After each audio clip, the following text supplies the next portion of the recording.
a generar un problema en la cerveza, un problema de estabilidad. Pero hay muchos otros que no. Hay muchos otros que depende de las condiciones de esa cerveza, es decir, el contenido alcohólico, si tiene o no lupulación, el pH de la cerveza, pueden o no. O sea, por ejemplo, hay algunos tipos de lactobacilos que se aparecen como el Brevis o el Endeli, que sí o sí van a generar un problema de estabilidad de alguna manera, o el Pediococcus damnasus, por ejemplo, pero, por ejemplo, el Lactoplantarum o el Lactolactis son los microorganismos que si están y tenemos bajo oxígeno, tenemos suficiente cantidad de alfa-ácidos isomerizados, tenemos un pH bajo, probablemente no genere ningún problema, ¿no? Entonces, eso es lo importante, saber, no es que todo lo que haya sí o sí nos va a generar un problema de estabilidad. Después, metiéndonos en lo que es estabilidad organoléptica, acá la parte más importante es lo que es oxidación, pero también hay otras partes importantes. Está martillando, a ver que está martillando, se puede poner en mucho, por favor. ¿Quién es ese?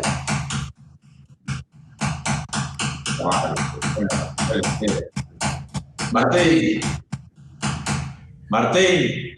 Recording has stopped. Deja de martillar la puta madre. Bueno, ahí está.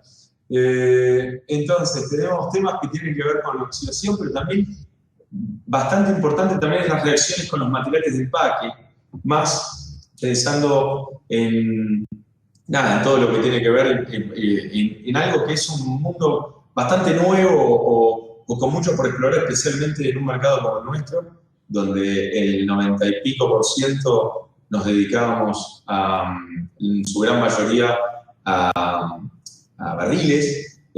Hay también tanto el material del liner de la lata o de la tapa corona, que pueden llegar a absorber distintos compuestos aromáticos, ¿no? Y bueno, después temas de autólisis, que también pueden llegar a generar problemas. ¿Cómo se silencia a todos? Si poder Fede silenciar a todos y desilenciarnos nosotros sería genial. Creo que si no vos lo podés. Yo lo puedo hacer. No, yo no soy host. No sos host, pero él te dio modo ser presente. A ver. Mute. Ahí está. Mute. Vamos. Grande, Leo. Genio. Bien. Entonces, bueno, esos son los temas o los problemas típicos de estabilidad organoléptica, ¿no? Bueno, arrancando ahora un poco con lo que es oxígeno disuelto, vamos a hacer una pequeña introducción porque vamos a hablar bastante a lo largo de la presentación. Todos más o menos vamos a asumir que saben lo que es el oxígeno disuelto y la importancia de no tener grandes cantidades de oxígeno disuelto en una cerveza terminada, sobre todo una vez que esté empacada, pero algunas cuestiones que vale la pena tener en mente es que cuando uno decide medir oxígeno disuelto, que tiene su complejidad a nuestra escala, por lo calo, que son un buen medidor de oxígeno disuelto que funciona en el rango, es que tenemos que tener cuidado con que el sensor funcione en el rango de trabajo que queremos, tenga la precisión que necesitamos y tenga un margen de error adecuado. Esto lo traigo a colación porque he visto mucha gente midiendo con oxímetros en birra terminada que no están pensados para medir en los rangos, o que por ahí te dicen que llegan a medir en el rango, pero cuando mirás el margen de error es mucho más de lo que vos quisieras tolerar. Entonces vos medís y te dice 20 ppb, pero en verdad tiene un error de 100 ppb.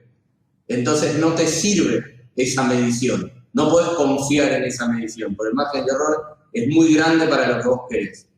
Después lo otro que hay que hacer es considerar diseñar bien el protocolo de muestreo. Hay algunos oxímetros que necesitan que haya un flujo de la muestra sobre la membrana, porque depende de cómo funcionan, para poder saber que estás midiendo bien. Entonces hay que saber cómo funciona el oxímetro y hacerlo de esa manera. Bueno, además está decirlo, hay que calibrarlo y mantenerlo. Y lo otro que hay que tener en cuenta es que el momento en cual realizamos la medición. De nada sirve medir una cerveza que ya está en el BBT un mes después de que esté en el BBT. Digamos, si lo que queremos ver es el daño, la incorporación de oxígeno que hicimos en el trasvase. Una vez que hicimos el trasvase, el oxígeno en un tiempo más o menos corto va a reaccionar con la cerveza y la cerveza lo va a incorporar. Entonces, las reacciones... ¿Se volvió a cortar? ¿Se volvió a cortar? Y ahí veo a los chicos de Costaná que están diciendo se volvió a cortar. ¿No se escucha, chicos?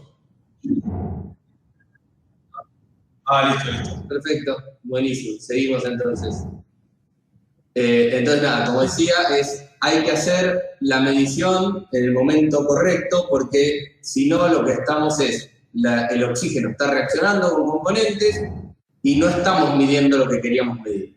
Y en esta presentación vamos a hablar bastante de lo que es TPO, Total Package Oxygen, o sea, oxígeno total del envase, o en el envase, que básicamente es el oxígeno que hay, el oxígeno disuelto que hay en la birra, más el oxígeno que se incorpora en el headspace, ya sea el cuellito de la botella o lo que hay entre el líquido y tapa en una lata.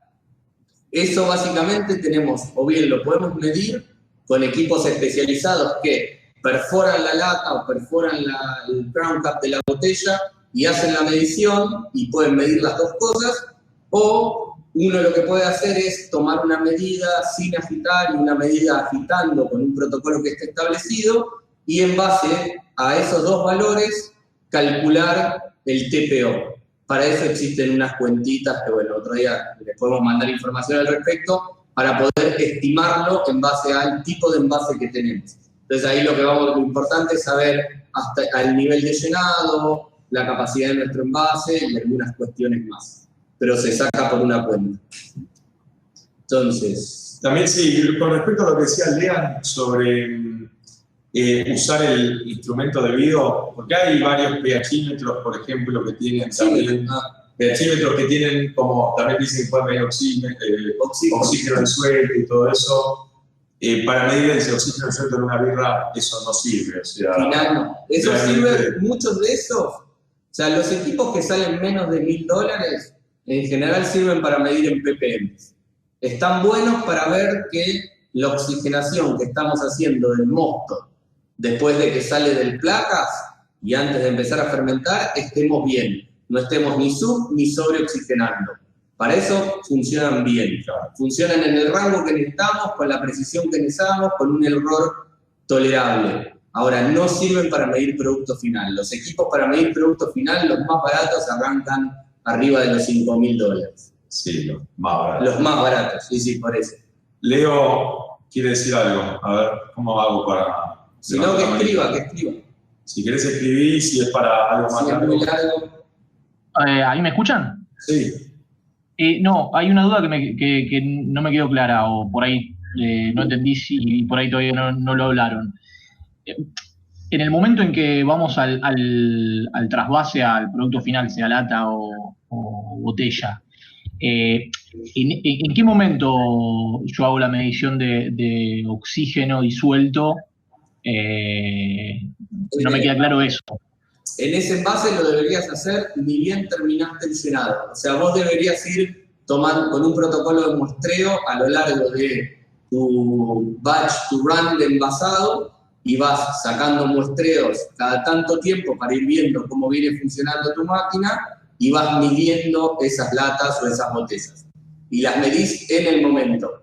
Porque si vos dejás esa lata o esa botella y la medís a las 24 y 48 horas, el oxígeno ya va a haber empezado a reaccionar con compuestos de la cerveza. Entonces no vas a tener una medida representativa real de cuánto incorporó tu proceso. Entonces por eso yo decía el ejemplo del BBT. Si vos querés medir cuando trasvasás al BBT, hice mi fermentación primaria, paso por mi filtro, trasvaso al BBT y quiero saber que estoy haciendo las cosas bien, tengo que estar midiendo en línea o ni bien termine el trasvase. No puedo pasar a eso y después llamar a alguien que venga 2 días después a medir mi oxígeno disuelto. Esa medición que voy a tener de ahí no es representativa del proceso. Eso es lo importante. Ok, clarísimo, gracias. De nada. De nada. Bueno, entonces, siguiendo un poco con... Sí, en línea después del filtro. Se puede medir, o sea, tenés oxímetros mucho más caros que miden en línea. Y cuando miden, digamos, normalmente en las fábricas grandes se ponen en línea en determinados lugares para vos pasar por ahí y vas controlando cómo va tu proceso. Eso, Damián, es más que nada cuando uno empieza ya a hacer que ya después más adelante vamos a hablar, un control total del proceso, una metodología ya más holística para entender dónde están los puntos de ingreso de oxígeno en la cerveza. Y uno va viendo antes y después de cada proceso para ver qué pick-up va teniendo, ¿no? Para eso sí puede estar ahí. O sea, realmente, ¿no? O sea, ¿sí? No, pasa por... Es importante hacerlo, sí, está bueno hacerlo, sí, pero es más que nada lo empezás a hacer cuando empezás a usarlo como una especie de travel shooting, cuando empezás a decir, si estoy teniendo problemas, mi cerveza no envejece bien, mi cerveza no tiene buena estabilidad, tengo problemas de oxidación, bueno, empiezo a atacar y a medir en distintos procesos para encontrar dónde está el problema. Eso, más que nada. Pero en este momento estamos más que nada hablando de lo que es la parte final, ¿no? Lo que es qué significa Total Pack TPO. Sí. Leo, de ese tipo de cosas vamos a hablar hacia el final. Así que dejamos la pregunta para el final. Bueno, después, la batalla de las siglas.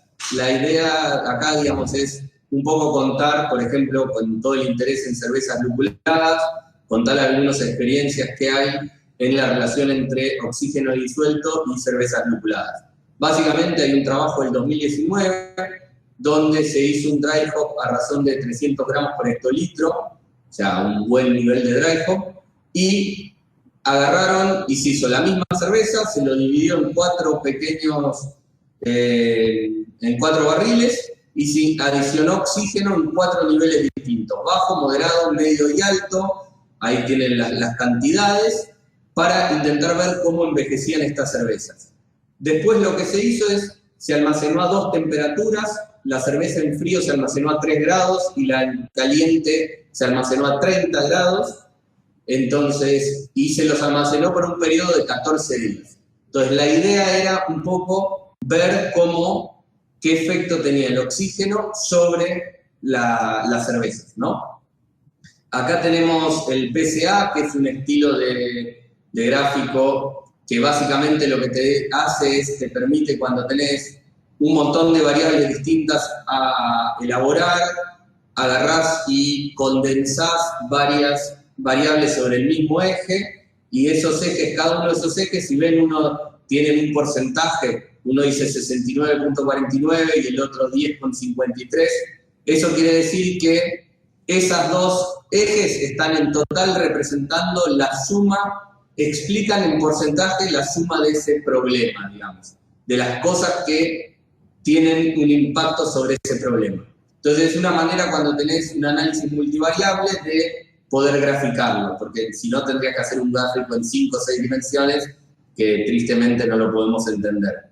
Entonces, básicamente de este gráfico, lo interesante a ver es, tenemos las cervezas, son los puntitos circulares, ese como el que está mostrando Matías. Después tenemos a dónde quedan ploteados en ese gráfico algunos descriptores, como aroma a cartón mojado, frutas secas, frutas de carozo, ananá, dank, o sea, bien canábico, herbal especiado, té, etc. Y después tenemos el resto de los puntos circulares, son las muestras de cada una de los distintos tratamientos. La izquierda muestra la cantidad de oxígeno, bajo, moderado, medio, alto, y lo que está después de la barra es high o low, alta o baja temperatura, a la cual se almacenó la muestra. Entonces, lo que podemos ver es que a grandes rasgos, independientemente del nivel de oxígeno que tenemos, las muestras de baja temperatura se agrupan todas hacia la derecha. Las muestras que estuvieron almacenadas a alta temperatura se agrupan todas tendiendo hacia la izquierda, excepto la de bajo nivel de oxígeno, que es la que tiende a estar más cerca de las almacenadas en frío. Entonces, esto lo primero que explica es que la temperatura tiene un impacto en el almacenamiento. Es decir, no es lo mismo almacenar la cerveza a 3 grados durante 2 semanas que a 30 grados. Ojo, 30 grados tampoco es una temperatura de góndola, ¿no? 30 grados es una temperatura excesiva para lo que va a sufrir normalmente una cerveza en góndola. Pero es una temperatura que se suele usar para predecir un poco el comportamiento en góndola a mayor tiempo. Matías al final de la charla va a hablar un poco de eso, de lo que son los test forzados de anejamiento. Y después, lo que sí se ve muy interesante también es que para las muestras almacenadas a alta temperatura, mientras más oxígeno disuelto tienen, o sea, mientras más va de low, medium, moderate y high, más nos vamos alejando de aromas a piña, frutas de carozo, y más nos vamos yendo en la dirección de frutos secos y malta, cartón mojado. O sea, empezamos a tener todos estos descriptores típicos que uno escucha de una cerveza oxidada. Algunos de ellos pueden quedar bien en algunos casos, pero digamos, es hacia donde tiende. Entonces creo que con esto, próximo slide. Bueno, problemas. No. Bueno, dale. Problemas de estabilidad físico-químicas. Entonces tenemos lo que es la estabilidad coloidal, que esto se han leído algunos libros. ¿Puedo volver un segundito a esto? Sí.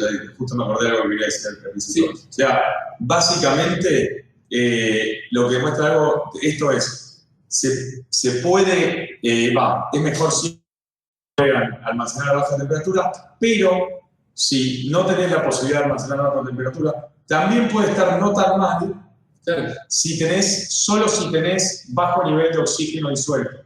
O sea, fíjense la que estaba más cerca del ananá fresco y la fruta de carozo y todo eso original es de las de alta temperatura, es esta que está acá abajo, que es la que tenía bajo oxígeno disuelto. Y todas se alejan muy rápidamente. Claro, y después cuando el oxígeno empieza a ser más alto, se empieza a ganar la temperatura más alta, ¿no? Entonces, lo importante que es ese oxígeno, o el bajo nivel de oxígeno en...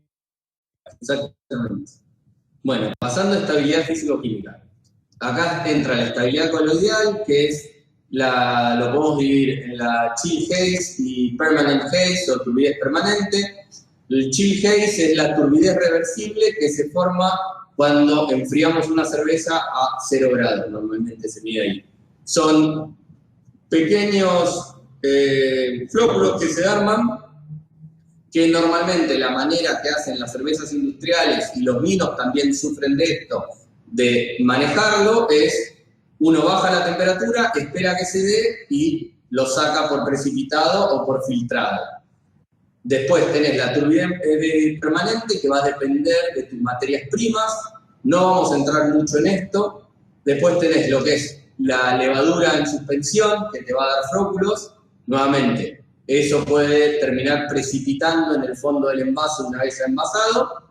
Y después, uno de los temas que vamos a hablar un poco más, es lo que es el hop creep, que básicamente nos puede, en el empaque, llevar a la formación de diacetilo, o sea, pasar de una birra lupulada a una birra con un gusto a manteca, sobrecarbonatación, y me saltaste el slide, y cambio de balance. No me acordaba, bueno.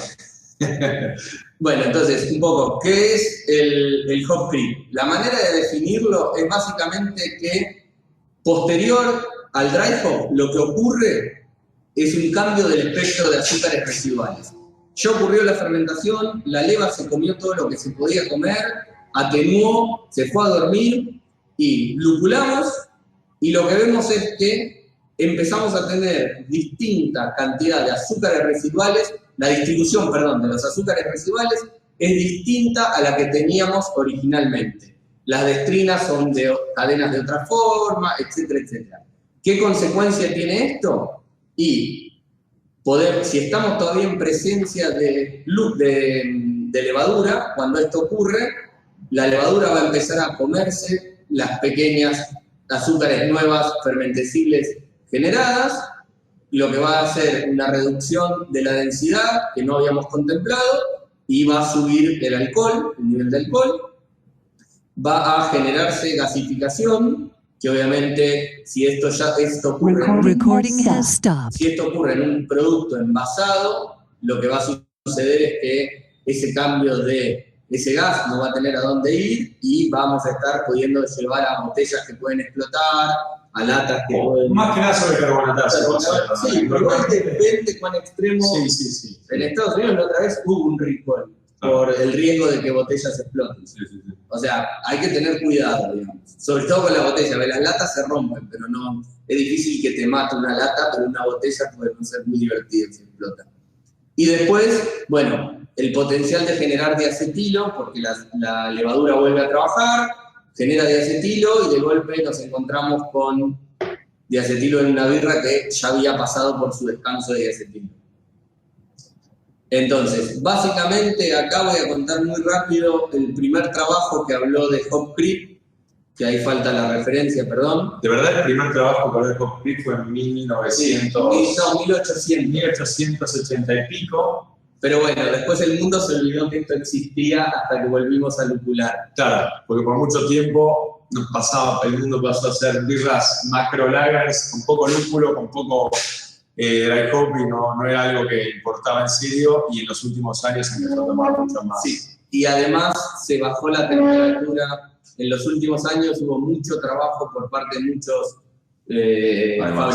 lupuleros de bajar la temperatura de secado del lúpulo para conservar más el perfil aromático del lúpulo, y eso hizo que también se conserven mayor cantidad de enzimas que estaban en el lúpulo y que en el proceso de secado a mayor temperatura se desnaturalizaban. Entonces, acá lo que tenemos en el gráfico de la izquierda es una misma cerveza, que era una cerveza industrial lager, no me acuerdo, era Miller Lite o una de esas, una cerveza que no tiene casi nada, y básicamente lo que hicieron es, agarraron a la cerveza, la línea que va recto es la cerveza control, ¿no? A lo largo del tiempo, y lo que tenemos en el gráfico de las Y, en el horizontal, en la vertical, estoy mareado ya, es el extracto en grados Plato.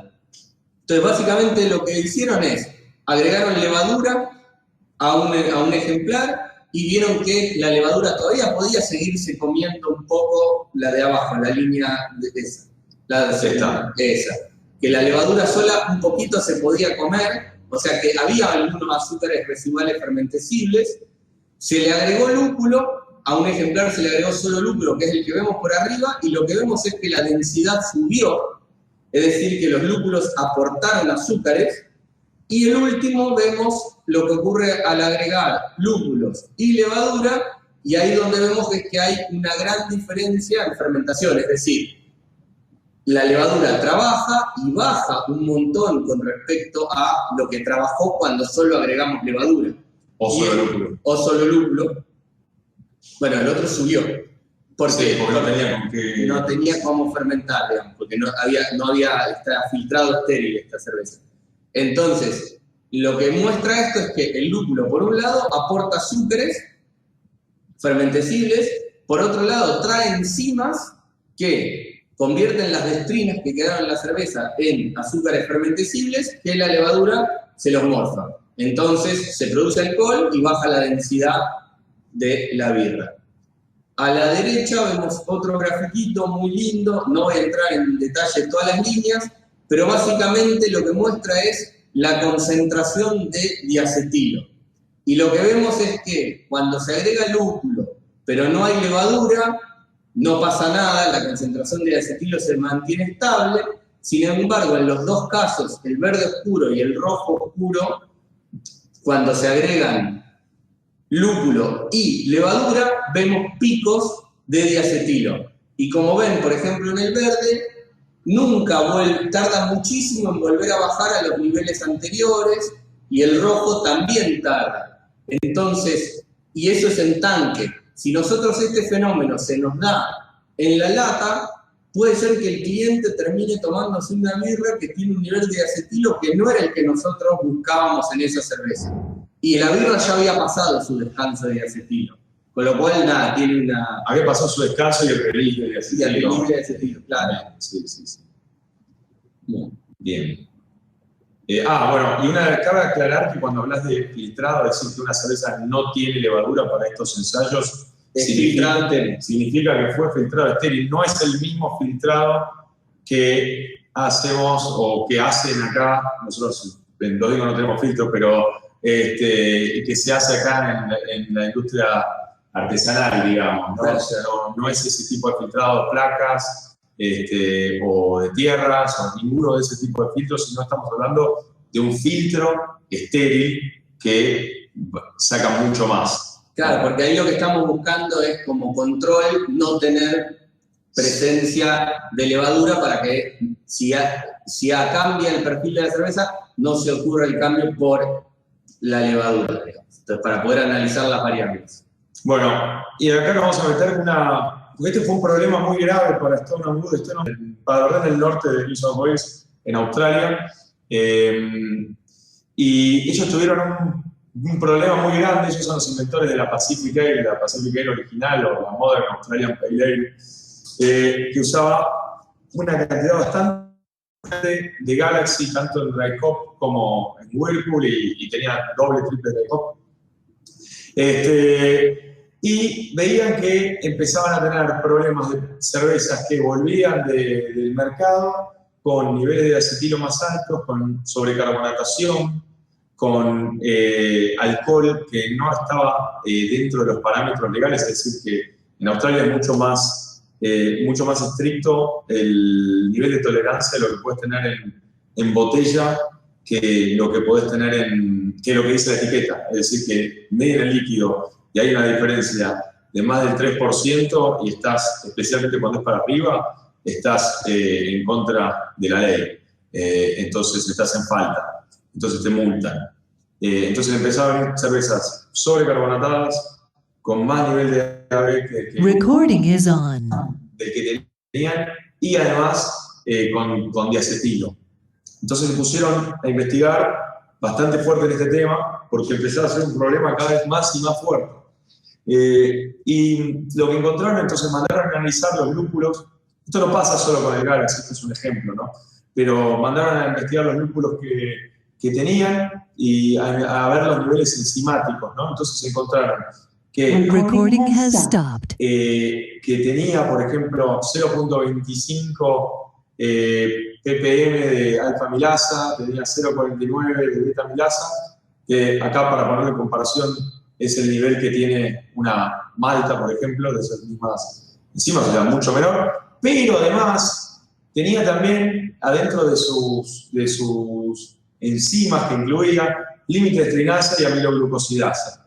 Es decir que estas son dos enzimas diastáticas que no metabolizan, sino que degradan azúcares largos, claro, cadenas de azúcares muy largos que normalmente la levadura no puede comer, pero una vez que, si vos agregas estas enzimas y estas enzimas actúan sobre el mosto o sobre la cerveza casi terminada y generan azúcares fermentescibles, la levadura después se puede volver a reactivar y generarlo. Hicieron ensayos, como por ejemplo acá la Pacific con un dry hop simple, la línea azul es la muestra de control, ¿está bien? A la que, donde básicamente no lo dejaron volver a fermentar. Después, cuando llegó este momento, lo mandaron a frío básicamente al fermentador, y en el otro fermentador, el momento verde es el momento que hicieron el dry hop. Se ve como después de hacer dry hop con la temperatura empezó a tener una fermentación extra y bajó casi 0.4 platos, básicamente más, que es medio punto de alcohol más o menos extra que tuvieron acá. Sí. O 0.4% más de alcohol que tuvieron acá. Una cosa que vale la pena mencionar es que de la tablita ahí vemos que esas enzimas no están en la malta. Entonces, cuando maceramos, independientemente de la temperatura que maceremos, estas roturas de cadenas largas no va a ocurrir. Entonces, por eso llegan a la cerveza final como dextrinas y por eso, de golpe, agregarlas con el lúpulo sin querer es que cambian el perfil de azúcares residuales. Totalmente. Y acá pueden ver lo mismo, pero doble dry hop. El verde fue el primer dry hop, el naranja fue el segundo.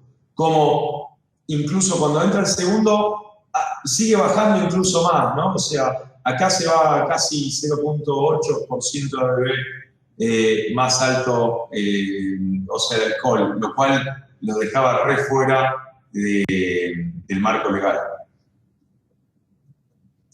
Y entonces se pusieron a ver cuál era el pH óptimo de lo que son esas enzimas diastáticas y encontraron que el pH óptimo para estas resinas es básicamente el mismo pH de la cerveza terminada. Fijémonos que acá estamos hablando de entre 4 y 4.5, es cuando estas enzimas estuvieron más activas y generaron más maltosa, por ejemplo. En este caso, la temperatura, el gráfico de la derecha muestra la temperatura, y acá se muestra que incluso a los 5 grados también hay generación de maltosa con estas enzimas.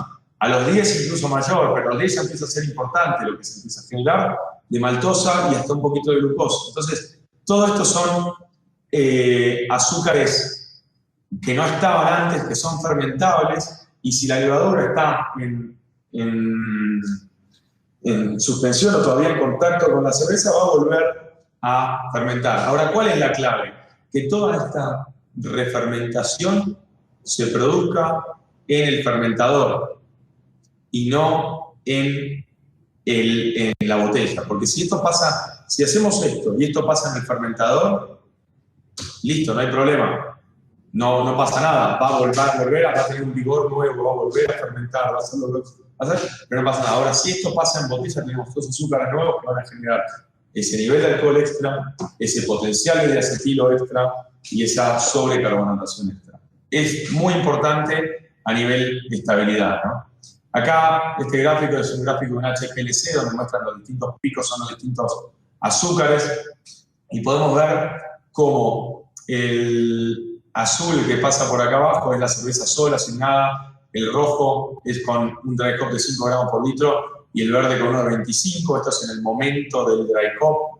Van a ver cómo aparecen azúcares fermentables o fermentecibles, como lo que son la fructosa, la glucosa y la maltosa inmediatamente, pero también como aparecen específicamente. Entonces, esto rápidamente la levadura los va a consumir, y este es el gráfico de después de un tiempo de esto, y van a ver cómo en la cerveza que no tuvo dry hop siguen estando los picos de maltotriosa y maltopentanosa, pero en las otras dos cervezas estos picos desaparecieron, ¿no? Acá las tres tenían estos picos y estos desaparecieron. ¿Por qué? Porque esas enzimas diastáticas transformaron esto en glucosa y en fructosa y una gran parte de eso se fermentó.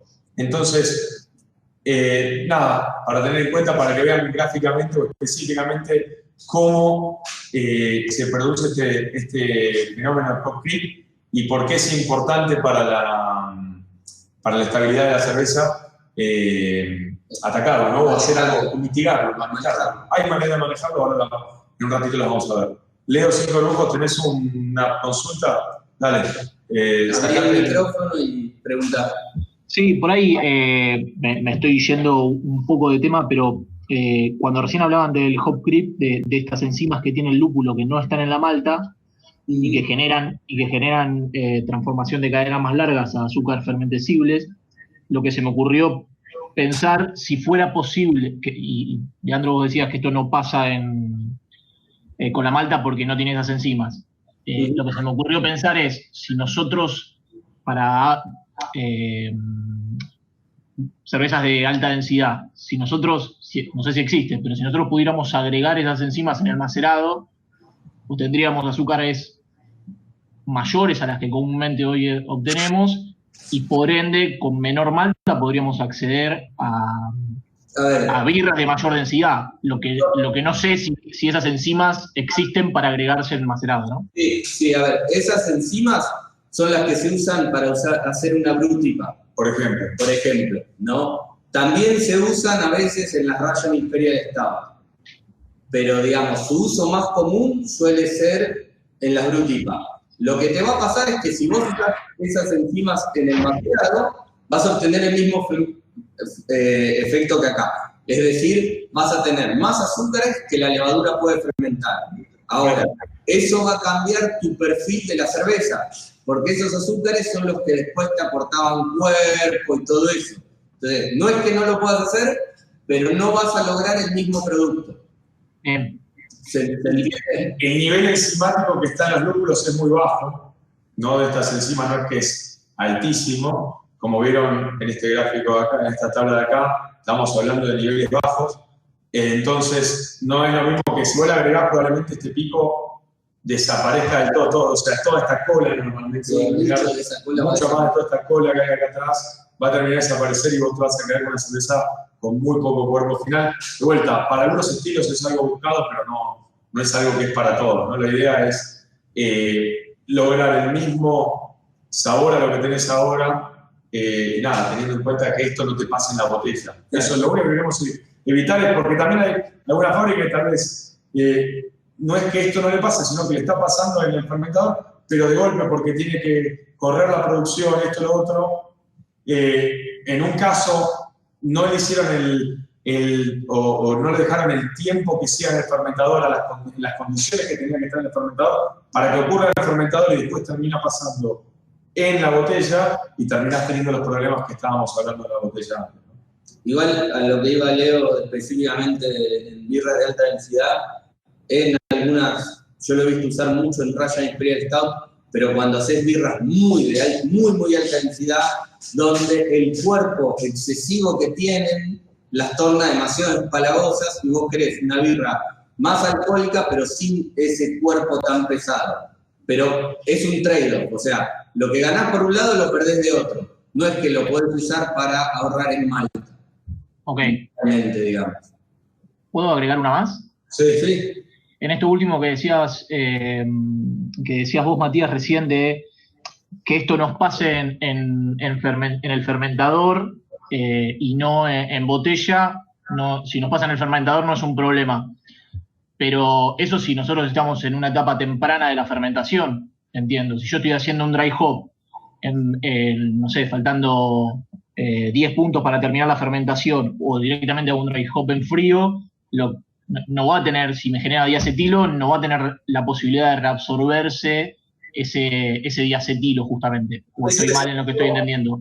Leo, ese diacetilo normalmente se forma en empaque porque la fermentación no termina a una temperatura o no está hecha a una temperatura suficiente. Probablemente pueda empezar a fermentar cuando salió de tu cámara de frío, yendo a entregarse a un cliente y tampoco es que se genera, no es que estamos hablando de una fermentación larguísima porque estamos hablando de que son tal vez apenas medio plato o dos o tres puntos de densidad, por ejemplo. Entonces, esa fermentación, si pasa a temperatura de fermentación, no te va a generar, o hay muy pocas chances que te genere ese acetilo. En cambio, si vos tenés esa fermentación pasada en botella y tal vez fermenta a 10, 12, 13, 14, 15, 16, a una temperatura baja, sí te va a generar ese acetilo, ¿se entiende? Porque tal vez nunca le das la posibilidad a esa botella de volver a hacer un descanso de acetilo como debe ser y todo eso. Y también por ahí la cantidad de leva que tenés no es suficiente. Sí. Después vamos a hablar, al final de todo esto, vamos a hablar la temperatura óptima del funcionamiento de estas enzimas, como ven acá. A partir de los 10 grados ya estas enzimas empiezan a actuar. A los 5 incluso hay una pequeña formación, por ejemplo, de maltosa. A los 10 ya tenés una formación importante, igual similar al 20, y a los 30 es incluso un poco mayor. Así que después vamos a hablar de cuáles son las maneras de mitigar este efecto, ¿no?, en el fermentador. Pero sí, como decís, hay cosas para tener en cuenta que, por ejemplo, adición de lúpulo en frío, y bueno, para cervezas, para lograr estabilidad, no es algo muy recomendado, ¿no? O sea, probablemente tengas un hop creep si agregas el lúpulo en frío. Bueno, seguimos con lo que es estabilidad microbiológica y el control de la estabilidad microbiológica. Tenemos básicamente 4 maneras de atacarlo. Una es conservantes, ya sea tipo metabisulfito de potasio, que te permite un control microbiano y además tiene propiedades antioxidantes. El ácido ascórbico, que es antioxidante nada más. Después tenés la pasteurización, porque vas a lograr bajar la carga microbiológica a través de la temperatura. La idea es que vos matás todo o casi todo lo que está vivo a utilizar. El filtrado estéril, que busca lo mismo. Vos, al filtrar por algo tan chiquitito, lo que haces es que no dejás pasar nada o muy poquito y lográs de esa manera tu control. De vuelta, el filtrado estéril, para repetir de vuelta, no es filtro común, no es filtro de abrillantamiento.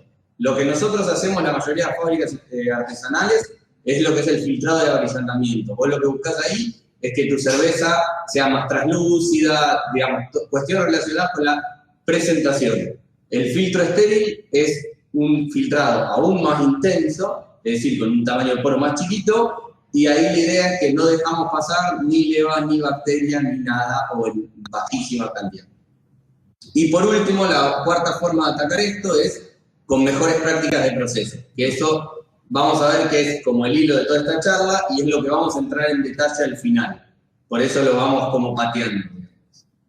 Por supuesto que acá tachamos conservantes porque no es algo que nos queremos meter. Pasteurización, la idea de esta charla es que sea sin pasteurización, ¿no? O sea, hablamos de estabilidad sin necesidad de pasteurización. No hay necesidad de que salgan todas las fábricas porque ahora tenemos que embotellar y enlatar, a comprar una pasteurizadora para tener birras estables, y lo mismo filtrado estéril. No queremos birras que, así como el filtrado, tengan gustos estériles. Así que estamos hablando de birras con sabor y por eso las tachamos estas tres cosas, ¿no? Por eso el foco para nosotros pasa a ser las mejores prácticas del proceso. Bueno, uso de pasteurización. ¿Para qué sirve? Lo que hay que tener en cuenta, y esto quiero que quede muy claro porque he escuchado gente hablar de la pasteurización como una solución mágica, y la pasteurización en verdad lo único que previene es un control microbiano, porque lo que hacemos es reducir la carga microbiana a través del calor. Entonces, con temperatura, inactivamos, matamos un montón de levadura, bacterias, lo que vosotros no se pudiera ver, y de esa manera logramos que no haya un problema microbiano. En el caso del dry hop, lo que nos viene de regalito es que también el pasteurizado va a inactivar las enzimas. Esto sí, habría que hacerlo muy rapidito para que las enzimas no hayan podido actuar. Digamos, si uno hiciera el dry hop y después pasteurizara y las enzimas todavía no pudieran empezar a trabajar, estaríamos resolviendo el cambio de perfil de azúcares, y si las enzimas empezaron a trabajar, pero matamos a la levadura, no va a poder fermentarse esas azúcares extra, con lo cual no vamos a tener la consecuencia de acetilo, no vamos a tener la consecuencia de sobrecarbonatación, pero sí nos va a cambiar el perfil de azúcares de la cerveza. Lo que es importante entender es que la pasteurización no previene la oxidación y no previene la pérdida aromática que viene con el envejecimiento. No sirve para manejar ninguna de esas dos cuestiones. Ahora vamos a ir entrando más a ver por qué, pero lo único que nos sirve el pasteurizado es lo que dice ahí abajo, que el font, perdón, se visualiza mal, se los leo, dice: un producto pasteurizado no va a desarrollar acidez por contaminación bacteriana ni aromas no deseados debido a levaduras salvajes. Esa es la única garantía que tenemos del pasteurizado. Por eso es que nosotros creemos que hay otras formas de lograr estabilidad en góndola y dañando menos mi cerveza. Claro, porque lo que sí, así como no previene la oxidación, lo que sí hace es acelerar el envejecimiento, Que ¿no? es lo que vamos a ver ahora. No sé qué pasó con el font de lo que está en Cuando está en colorado. bowl, no, lo que está en bowl, Ah, ok. lo rendería mal. Bueno, perdón. Básicamente lo que dice ahí es, partir de una birra oxidada solo empeora las cosas. Acá lo que tenemos es un ensayo donde se pasteurizó por dos cantidades de tiempo distintas, a dos temperaturas distintas, buscando la misma cantidad de unidades de pasteurización. Para los que hayan estado leyendo un poco de pasteurización, seguro que se han querido meter por todo esto de la necesidad que estamos teniendo todos de llegar al cliente final envasado. Uno lo que hace es calcula los tiempos que expone la cerveza en lo que se llaman unidades de pasteurización, que están dadas por una cuenta que vincula tiempo con temperatura. Es decir, para lograr X unidades de pasteurización necesito o mayor temperatura, menor tiempo, o menor temperatura durante más tiempo. Entonces, básicamente acá lo que hicieron es una cata de las dos cervezas y tienen dos cervezas distintas. Una cerveza que está añejada y una cerveza fresca. O sea, una cerveza que ya viene un poquitito golpeada. Viene golpeada, puede ser nuestro manejo en fábrica, ¿no? O sea, lo podemos leer de esta manera. Entonces, básicamente, lo que vemos es las barras de gris clarito son la cerveza fresca. Y cuando hacemos un pasteurizado de corto tiempo a alta temperatura. El de la derecha es más largo tiempo a un poco menor temperatura. Pero lo que vemos claramente en las 4 primeras barras de la izquierda es que, en estas 4 barras, lo que vemos muy claramente es que pasamos de una cerveza que ya tenía algunos indicadores de envejecimiento aún cuando estaba fresca, había algunas notas, pero en el momento que la pasteurizamos, esas notas se volvieron muchísimo más marcadas. Esto es cuánto suben en microgramos por litro, o sea, en ppm, los indicadores que ellos usaban. Ellos midieron ciertos compuestos, como el trasnonenal y otros compuestos más, que agarran y uno los toma como indicadores de añejamiento. Y lo que vemos es que en una cerveza, los indicadores de que la cerveza se oxidó, de que hubo presencia de oxígeno, están relativamente bajos en el producto fresco y al pasteurizarlo vemos que estos aumentan. Sistemáticamente vemos ese aumento.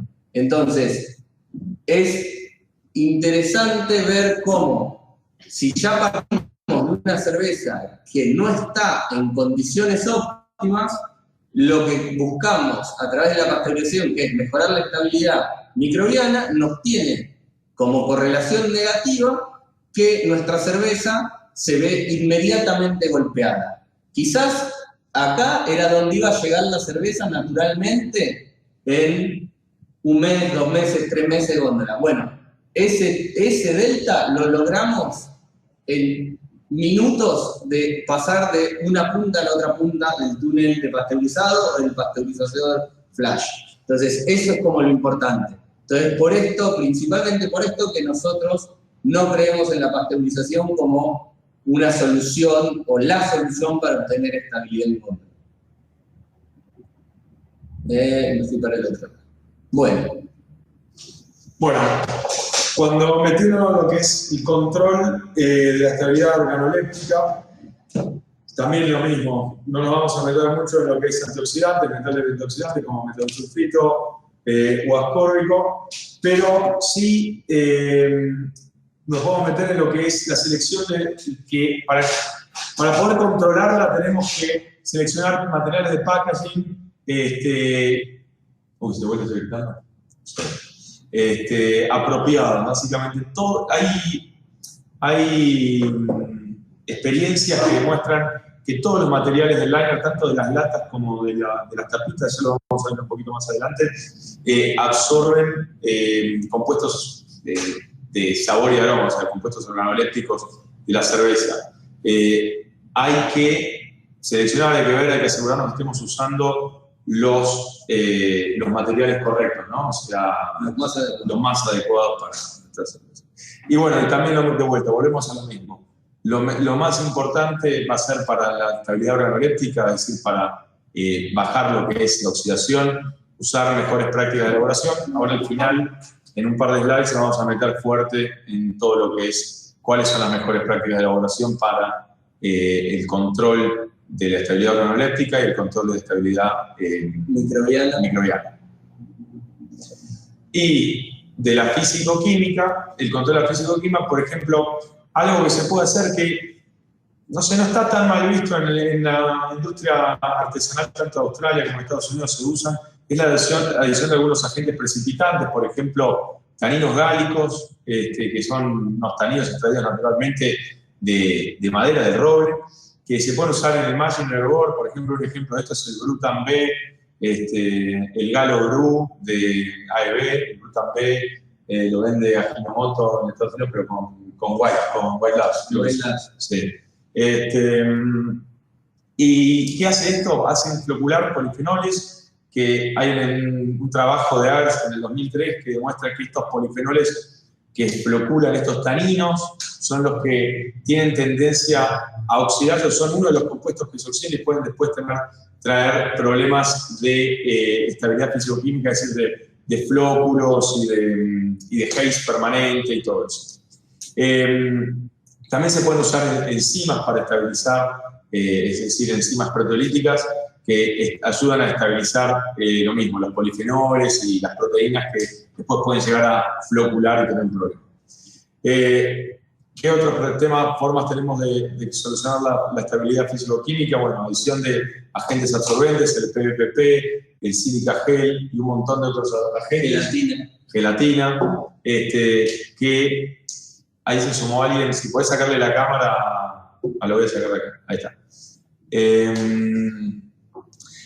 Que nada, simplemente son agentes que ya empiezan a ser un poquito más problemáticos por adicionar, porque esto se agrega ya en fermentación y todo eso, entonces empezamos a tener problemas más de pick-up de oxígeno y todo eso. Sí, de hecho con el PVPP una cosa que hay que mencionar es el PVPP está solamente aprobado su uso si uno filtra después. Claro.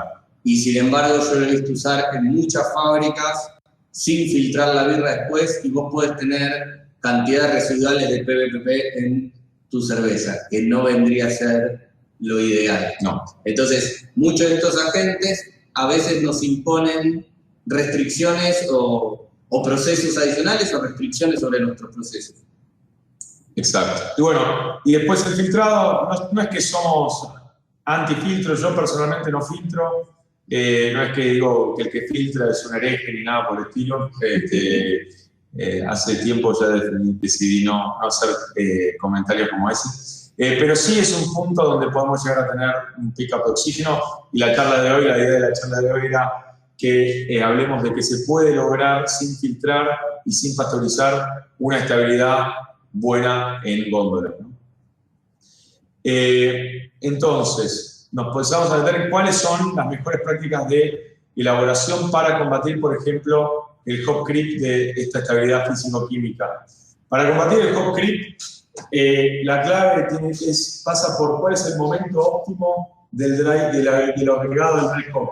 Si uno puede hacer el dry hop al principio, en la mitad, en la fermentación, o sea, perfecto, ahí ya no va a impactar. Ahora, el último, en vez de esperar a que termine y hacerlo en el madurado, hacerlo en los últimos puntos de la fermentación, básicamente va a hacer que todas estas azúcares fermentecibles que vienen con el lúpulo, además de las que genera el lúpulo mediante las enzimas que traen, va a generarlas con la levadura activa. La levadura lo va a metabolizar y va a generar el alcohol extra que de cualquier manera él va a generar. No va a generar ese estilo porque va a estar en una temperatura óptima de esta fermentación y con la levadura en movimiento y activa, es decir, que no tiende a generar este tipo de flavors. Y además no vamos a generar una sobrecarbonación, ¿no? Esto además, como punto B, ayuda a reducir el oxígeno disuelto del producto envasado, ¿no? Y por otro lado, si uno hace las mejores prácticas para reducir el oxígeno disuelto, no solo con esto, sino en general, cuando empecemos a ver ahora más adelante las mejores prácticas de elaboración en cuanto al foco en reducir el oxígeno disuelto, también vamos a tener como beneficio la reducción de cualquier tipo de precursor de diacetilo que se puede generar si llega a ocurrir el hop creep, ¿no? O sea, creo que no sé si se dan cuenta que el oxígeno pasa a ser casi que lo más importante para todo, porque si ya como vimos antes en la parte de pasteurización, si partíamos de una cerveza con un nivel de oxígeno disuelto un poquito alto, ya, perdón, si teníamos cerveza con un nivel de oxígeno bajo, esa cerveza, por más que estuviera almacenada en caliente, tenía un comportamiento bastante bueno. Después, por otro lado, si tenemos un nivel de oxígeno bajo, si llegamos a tener un hop creep, este hop creep no nos va a generar el diacetilio, por lo menos, ¿no? Está bien, va a fermentar un poquito más, vamos a tener un poco más de nivel de alcohol, vamos a tener un poquito más de carbonatación, pero por lo menos no nos va a generar esa manteca que no queremos tener. Y con lo cual va a minimizar el impacto del problema. Exacto. Bueno, nada, el tema también de siempre intentar usar materias primas buenas, lúpulos con bajo nivel de oxidación, siempre van a generar mejor, o sea, va a tener un mejor impacto en la estabilidad coloidal. Por eso siempre se habla de intentar usar bolsa cerrada para el hop. Y eso, básicamente, todos temas que tienen relacionados con la estabilidad físico-química, control físico-químico.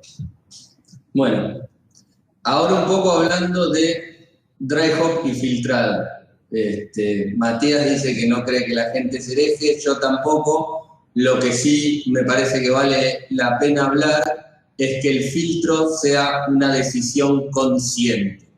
Digamos, está buenísimo a veces para algunos estilos, algunos tipos de birras, lograr mayor limpidez. A veces no se puede trabajar el tiempo en tanque para lograrlo y a veces el filtro es la herramienta adecuada, pero hay que ser consciente de que no solo el filtro impacta desde ese punto de vista, sino que también tiene un impacto sobre las consecuencias organolépticas de la cerveza. En este grafiquito muy lindo de una presentación del 2015, básicamente lo que muestra es, acá a la izquierda,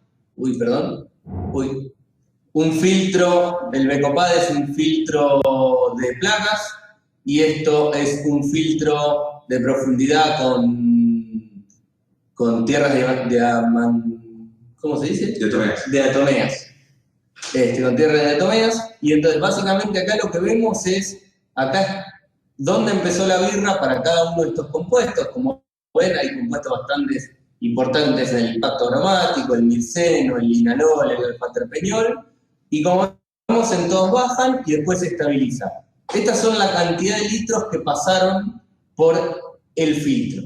Entonces, primero tenemos una gran absorción y después el filtro deja de poder seguir absorbiendo y vamos pasando a la cerveza una cantidad un poco más alta, o sea, pasando a la cerveza filtrada, una cantidad un poco más alta de estos compuestos. Pero si ven, ninguno se logra recuperar al 100% de lo que había en la cerveza original, y el impacto que va a tener este run inicial va a depender de cuánto filtremos, digamos, filtrar en total, ¿no? Pero bueno, es importante ver que está esa pérdida de ciertos compuestos aromáticos, que tienen un impacto aromático.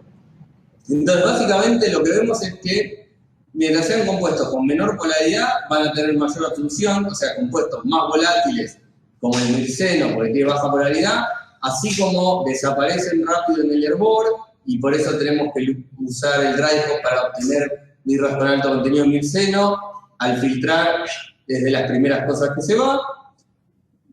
Esto que venía diciendo, el filtrado afecta no necesariamente de forma negativa el aroma y sabor de la cerveza, sino que lo modifica. Y lo otro que hay que tener mucho cuidado al momento de filtrar es la incorporación de oxígeno.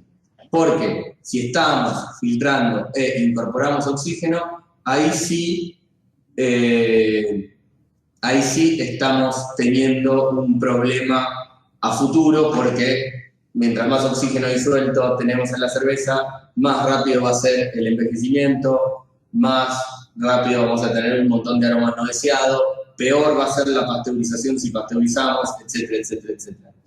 Ahí hay una pregunta. Sí. Matías pregunta.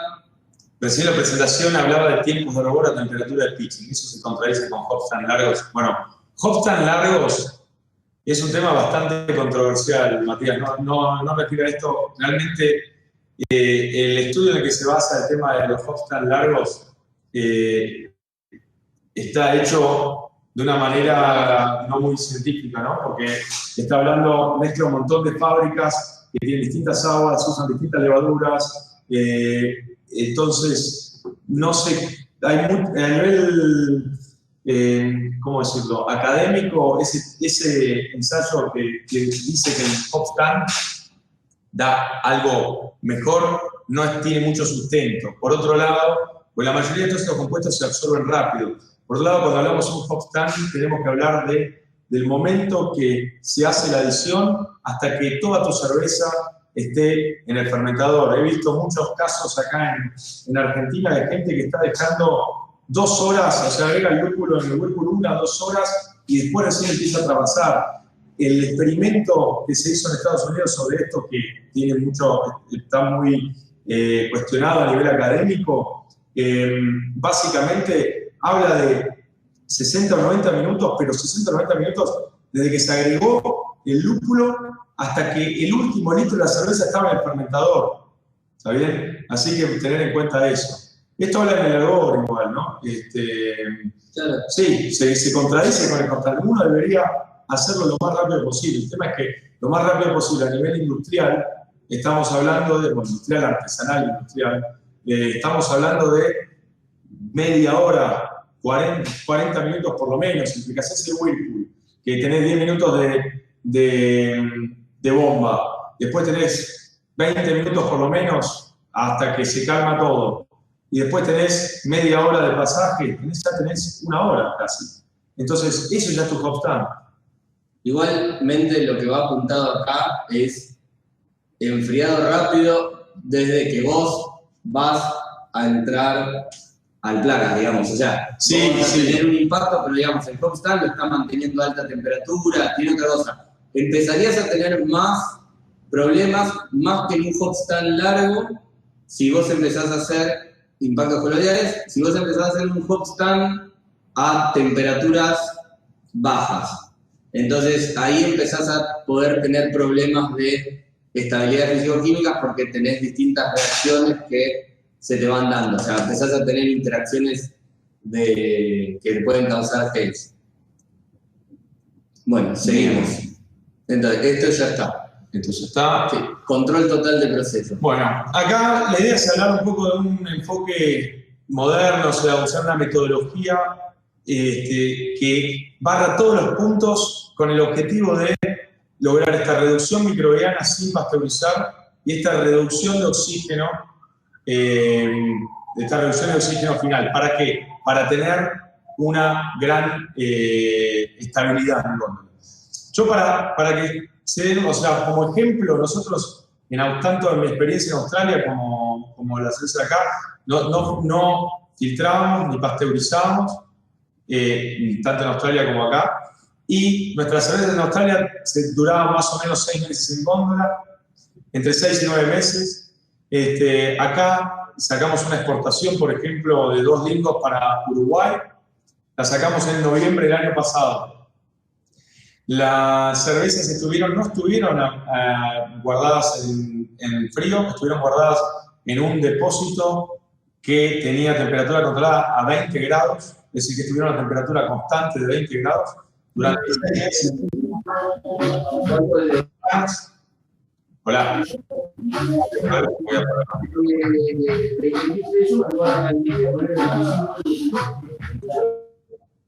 Ahí está. Y las cervezas, esto hicimos todos los meses íbamos sacando muestras Estoy hablando del batch entero, no todo lo que llevamos para allá, para Uruguay, era un container. Todas las semanas seguimos sacando distintas muestras, distintas cajas que estaban por todo el depósito y haciendo la prueba a ver cómo iban variando con un panel de cata, ¿no? Y realmente logramos una estabilidad de 6 meses sin filtrar ni pasteurizar, es más todavía, porque yo estoy hablando todavía con la enóloga que está allá y con toda la gente que sigue con el panel de cata allá y sigue estando relativamente bien. Por supuesto que no al 100%, pero tal vez estamos hablando que están a un 90% del estado inicial. Entonces, ¿cuál es la idea de esto? La idea de esto es, desde el punto crítico inicial, que es básicamente el enfriador de placas, hasta el punto crítico final, el envase y la enlatadora o embotelladora, analizar todos los puntos uno por uno con un ojo crítico para ver cuál es la manera de tener menos impacto de oxígeno, menos absorción de oxígeno y menos impacto de carga microbiológica. ¿Cómo podemos lograr esto, básicamente? Bueno, entonces, ¿cómo hacemos esto? Empezamos desde el punto 1, de cuando le hacemos el SIP al placas. En este caso, a nivel oxígeno no es importante en este momento, entonces en este momento podemos usar un sanitizante oxidativo como el peracético, no tenemos problema. Bien. A nivel microbiológico sí es importante que nos dé, ninguna colonia formada, un swap, un ensayo microbiológico, que no nos dé formación de colonias, que esté bien limpio acá. Esta parte es crítica, ¿no? Para lograr después una estabilidad microbiológica. Ahora, yo lo que he visto mucho en cervecerías acá en Argentina es, le dicen SIP a algo que no es SIP, ¿no? Porque si uno le hace el SIP al placas, directo, por ejemplo, desde un carro SIP o desde una olla donde tienen, por ejemplo, limpiador y sanitizante, en un loop cerrado, y después tienen que abrir un clamp y conectarlo en el otro lado, ya eso no es SIP. SIP viene de clean in place, el lugar. Entonces, el SIP tiene que ser tiene que cubrir el placas, la línea de llenado hasta la boca del fermentador, incluyendo la válvula de la boca del fermentador cerrada, por supuesto, y ahí cerrada. ¿Cómo se logra esto? Se logra con test y clamps y válvulas, o sea, no hay mucha ciencia, pero es importantísimo hacer la limpieza del circuito de llenado cerrado, ¿no? Por supuesto que también es importantísimo usar los químicos adecuados y hacer entre baches lo mismo. He visto mucha gente que deja el bache anterior en el placas y, a ver, esto siempre es malo si lo dejaste a una temperatura alta. Tal vez no es que es un punto que sea terrible, pero si uno tiene durante mucho tiempo un líquido caliente que tiene una cantidad de azúcares importantes, como el mosto, en contacto con placas de un enfriador, se puede empezar a generar biofilm, se puede llegar a empezar a generar caramelización que empieza a quedar pegada, que después tal vez en un SIP no lo sacamos. Entonces, ¿qué hacemos entre batch y batch?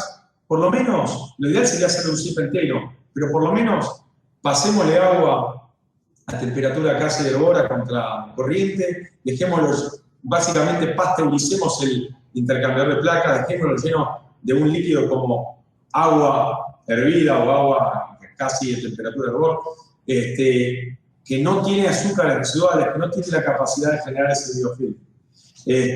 Lo mismo por semana, si quieren cada 2 semanas, hagan un SIP fuerte, hagan un SIP de varias horas a una temperatura incluso mayor a la que le hacen el SIP normalmente después de cada cocción y por un tiempo más largo.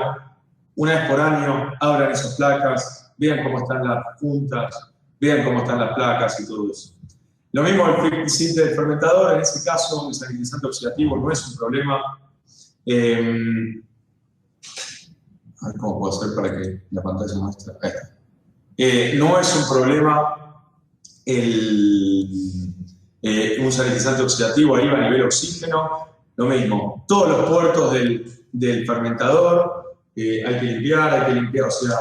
Acá viene una pregunta sobre sanitizantes no oxidativos. Claro, pero no para acá, sino para más adelante. No, bueno, sí, no para el sí, pero bueno, ya que lo mencionaste, podemos hablar un poco. A ver, básicamente acá, hasta donde yo sé, hay dos opciones. Uno es el Star Sanfe. ¿Y cuál otro? Y el de AEB. El Neutrosan. El Neutrosan. Claro, sí. Yo en este momento estoy usando el Neutrosan de AEB. Puede ser Oxisan, sí.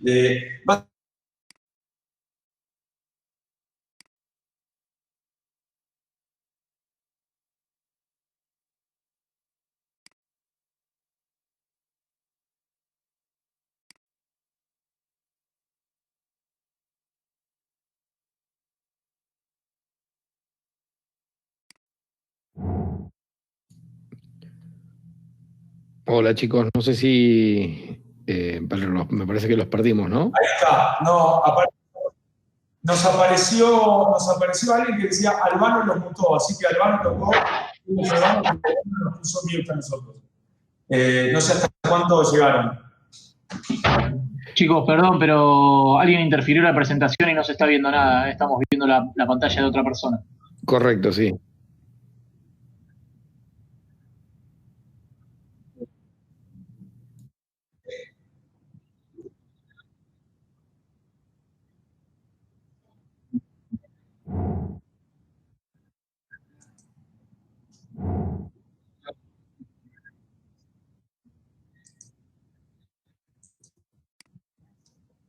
Hola, ahora ahí está, ahí deberíamos estar. Ahí están. Siempre Sí, hablar nosotros, ahí lo estamos viendo. Eso es porque alguien se desmutió y alguien nos mutió, entonces empieza a pasar la pantalla del que está hablando. Ahí está. Ahora sí. Bien. Perfecto. Bueno, estábamos hablando entonces de los productos. Bueno, como tiene que ser uno en base, el estar sano, están relacionados actúan en base acídica, o sea, es un sanitizante por pH, con ácido fosfórico y algunos espumantes para lograr esa espuma que es lo que hace que tenga más llegada, digamos, a los distintos puntos, por eso espuma tanto y que necesite menos tiempo de contacto, básicamente. Otra opción es el Neutrosan. Es neutro, no es por ácido, sino que actúa de otra manera. Y de AEB, el Star San es del Star. El Star San es. ¿De qué marca era? El Santa Fe. No, el Star Sanfe es el que se consigue acá. Sí, sí. Formulaciones especiales. Sí. Ahí está. Sí, pero el tema es que. El original es de. Five Star. Chemical. Pasa que lo de Star Sanfe no es un producto. Sí, Star San es de Five Star Chemical, pero digamos. El otro se llama Star Sanfe. Claro. El tema con eso es que no es un producto que esté homologado. Claro. Entonces, bueno, estará en cada uno decidir si usarlo o no. Como digo, nosotros usamos el Neutrosan para esto y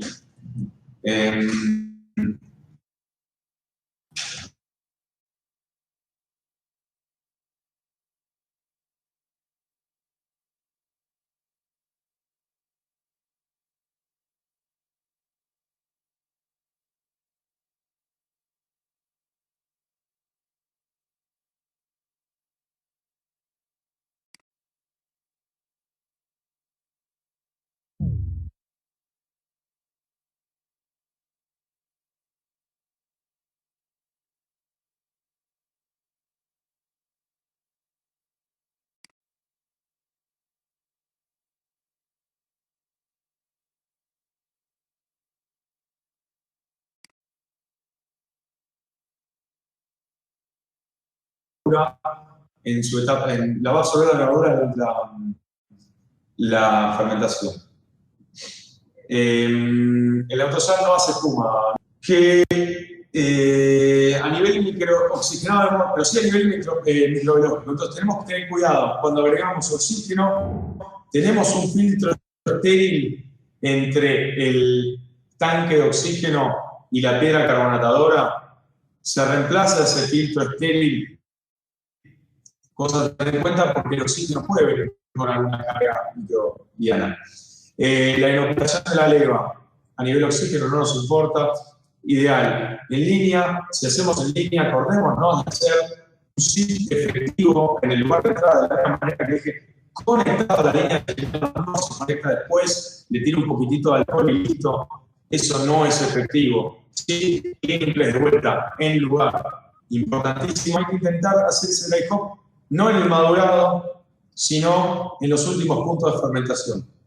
Yo no estoy diciendo que desaparezcan mañana las cervezas con fermentación en madurado, con fermentación en frío, que a uno le puede gustar o no, cómo queda esto o lo otro. Pero ahora, no pretendamos esas cervezas que tengan la estabilidad en góndola que tiene otras cervezas, ¿no? O sea, realmente pensemos, es una birra especial, es una birra que vamos a hacer un batch y se va a vender rápido y se va a vender en lugares especializados y sé que voy a controlar la cadena de frío y todo eso. Sí, bueno, listo, perfecto.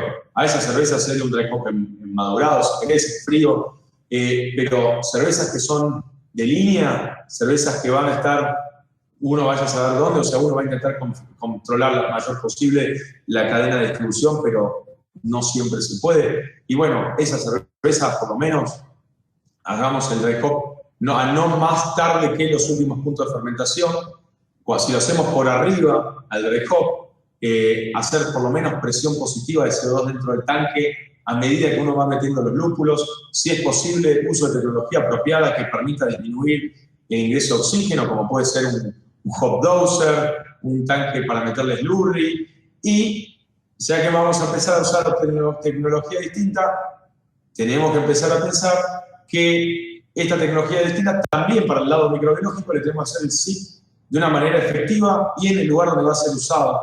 No es cuestión de el Arturito donde hacemos el slurry, lo sipeamos en el carrito de SIP, después vamos y lo conectamos al puerto de fermentación y fermentador y le tiramos solamente un poquito de alcohol por ahí y ya está. No, el SIP efectivo en el lugar y bueno, tener cuidado cuando se abre el fermentador. Lo mismo, vamos a enfriar por oxígeno, presión positiva de CO2 antes de enfriar. Ni hablar que acá estamos descartando, estamos haciendo todo con inoxidable, ¿no? Si queremos lograr este tipo de estabilidad, con plástico no se logra ni estabilidad microbiológica ni estabilidad organoléptica, ¿no? Porque vamos a tener un ingreso de oxígeno muy grande en todo el tiempo que esté en contacto en el fermentador de plástico y además, como no lo vamos a poder limpiar efectivamente, también vamos a tener una carga microbiológica importante. Pero no vamos a tener estabilidad en ninguna de las dos, ni microbiológica ni organoléptica, ¿no? Con ese tipo de tecnología. Entonces, bueno, o sea, lo que voy de vuelta, no quiero decir que nadie lo haga, no, bueno, si lo haces, sabés que no vas a tener birras que te van a durar mucho y estás luchando contra algo difícil, una lucha difícil de ganar. Lo que es purgas, todas las purgas que se hagan, lo mismo que en el enfriado, siempre presión positiva de CO2 antes de enfriar. Tiene que tener el tanque, o sea, uno va a enfriar y no enfría así, como cerrás el tanque, le pones le inyectás CO2 o, en todo caso, si cerraste en los últimos puntitos de fermentación, el tanque ya va a tener algo de presión positiva. Y si vamos a meterle CO2 forzado, que este CO2 pase por un filtro estéril también. Y bueno, cuidados al abrir el fermentador por el punto de vista microbiológico. Sí. Trasvase ABT, antes que nada hay que preguntarse, ¿hay necesidad de trasvasar? Nosotros en los Dingos trabajamos todo con Unitank, no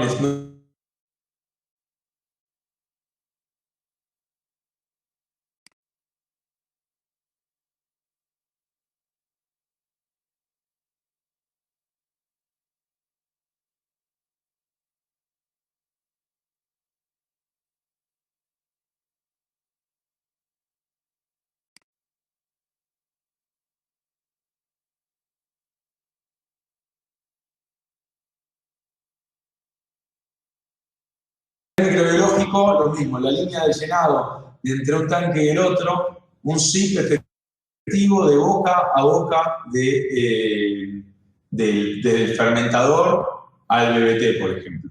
En el caso ese, el SIP del tanque donde lo vayamos a pasar, ahí sí tenemos que usar un sanitizante no oxidativo, no usar peracético en ese caso, no vale la pena. Pero sí es importante hacer un proceso sanitizado porque necesitamos 0 cargas de colonias formadas, ¿no? A nivel carbonatación, bueno, por supuesto, ahí están invertidos, ¿no? Pero debería de ser filtro estéril de CO2 en lo que es el oxígeno. Por otro lado, a nivel microbiológico, hay que hacer una buena limpieza de lo que es la piedra difusora, pero eso es parte de lo que está cuando hacemos el SIP, tanto el BBT o del unitanque, ¿no? Sí.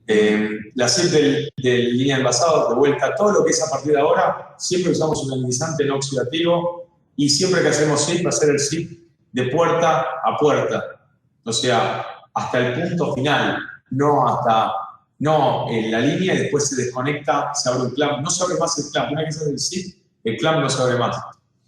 Limpieza del envase. Acá es súper importante el tema de que si los vamos a sanitizar, que sea no oxidativo y además que tenga un escurrimiento efectivo. Es decir, para que se den una idea, 1 mililitro de agua en un porrón de 350 mililitros le da 10 ppb de pickup, ¿no? Entonces, hay que minimizar esto lo más posible. Fede, ya lo dijimos un par de veces, el Neutrosan o el Starsan, eso. Y después, en el momento de envasado, lo mismo, ciclo, bueno, el sipeado, por supuesto, de toda la envasadora, que sea efectivo hasta el punto, hasta el rebalse y si llega a haber un tanque de guardado, un tanque de rebalse, eso también tiene que estar todo sipeado hasta el máximo, tiene que estar purgado todo con CO2. Los primeros litros que se pasan se descartan, se abren las válvulas de llenado para que haya un descarte, para que todo lo que las primeras botellas hayan absorbido de oxígeno que pueda haber estado en la línea o que haya quedado residual en algún lado, eso se tira los primeros litros y después, una vez que entra en un régimen, ahí se no se tira más. Algo hay que envasar. Sí. El tapado, importantísimo, la menor cantidad de tiempo posible entre el llenado y el tapado, en un ambiente estéril, si es posible, la presión positiva del líquido, es decir, que tapar sobre un hongo con espuma. La purga, lo mismo, tiene que quedar la purga del envase, ¿no? Asegurarse que los tiempos de purgado y darle envase, dependiendo de la tecnología que tengamos para envasar, para lograr la menor cantidad de pick-up oxígeno posible, ¿no? Y a nivel llenado y purga de barril, lo mismo, ¿no? Lo mismo que hablamos para la botella o la lástima. Es decir, esto no es que la solución, el mapa, eso es simplemente una manera de mostrar el control que hay que tener. Las cuestiones que hay que, como un checklist de cositas que hay que empezar a trabajar para poder lograr una cerveza estable en góndola, envasada, sin tener que recurrir a filtrado estéril o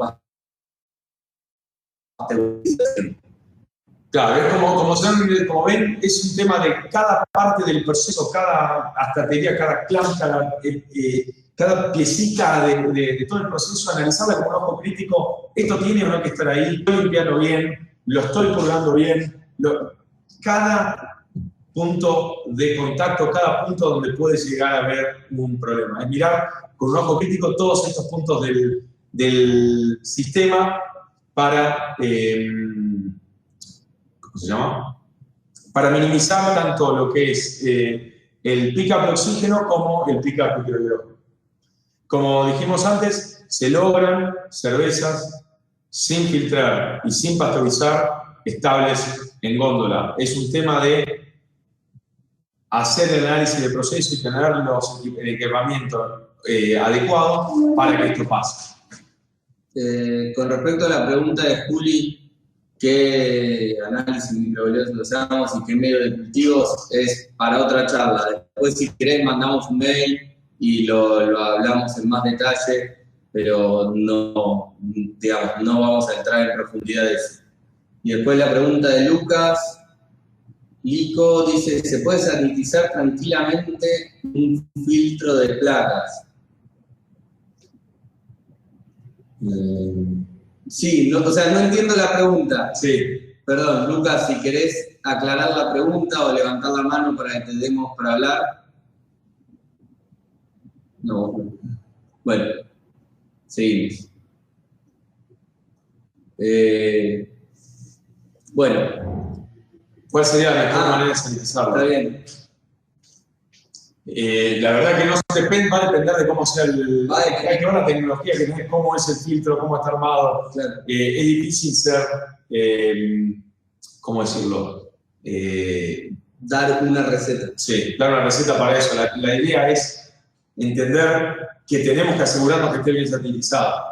¿Se puede? Sí. El tema es que hay que ver cuál es el que tenés y cómo lograr sanitizarlo. Hacen hisopado de tanques, embotelladora. Es importante hacer ese tipo de hisopado para entender en dónde estamos parados. Sí, sin duda, Santi. Bueno, ¿lata o botella? La botella, a ver, acá vamos a intentar hablar un poco un poco de polémica sobre las ventajas y desventajas de una versus la otra.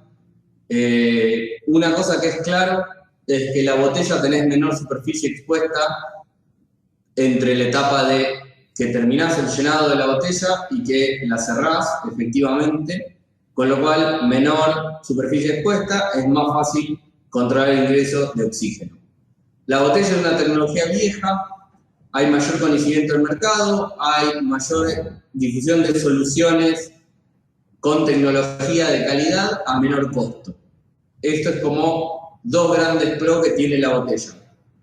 Después, en enlatadoras versus embotelladoras de tecnología de punta, los niveles que uno puede obtener de oxígeno disuelto son similares. No es que no hay ninguna enlatadora que me enlate al mismo nivel que las mejores embotelladoras. Hay de las dos que logran pickups de oxígeno por abajo de 10 ppb. Va a depender mucho más de la puesta a punto que hagamos que de la tecnología en sí. Ya estamos hablando de que no hay diferencia. La diferencia es que las enlatadoras de punta son mucho más caras que las embotelladoras, porque es una tecnología más vieja, hay componentes estándares, etcétera, etcétera. Después, bueno, hay un montón de otros temas que no vamos a hablar, que tienen que ver con qué acepta el cliente, qué busca el cliente, las diferencias de transportabilidad, el golpe de luz que puede sufrir la en botella y no en lata, etcétera, etcétera.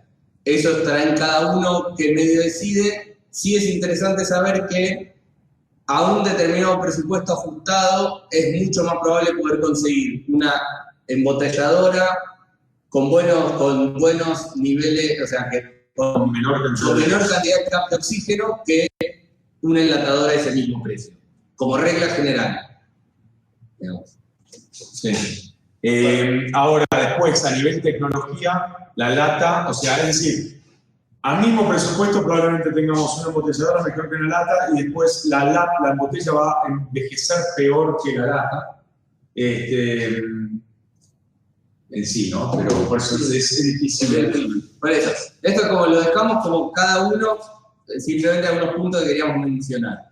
Una cosa que no hay que dejar de tener en cuenta es que el material del cual esto está hecho, el liner de la botella o el revestimiento interno de la lata, absorben compuestos aromáticos. Ahí hay un estudio, una tabla de un estudio muy interesante de hace un par de años que evalúan 4 liners distintos en botellas, en cervezas embotelladas, y lo que observan es que hay ciertos compuestos, la columna acá, la columna esta nos muestra qué porcentaje termina absorbiendo el liner, y como vemos, los compuestos muy volátiles como el mirceno, a los 46 días de la medición, ya se absorbieron prácticamente en un 100%. Entonces, hay que tenerlo en cuenta. En botella el 100, en lata el 70. En lata el 70, por ejemplo. Y esto tiene que ver con la diferencia del material que se usa para hacer el revestimiento. Entonces, esto hay que tenerlo en cuenta y hay que elegir bien el liner, y no solo eso, sino que está bueno hacer ensayos en cada fábrica con los liners que estén disponibles en el mercado. ¿Por qué?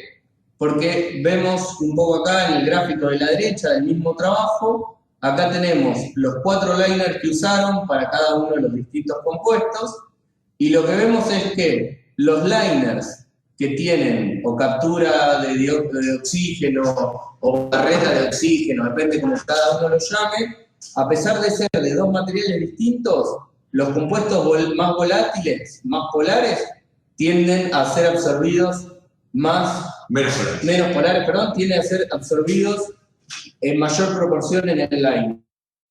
Y en cambio, en otro tipo de compuestos, los liners se comportan más o menos parecidos.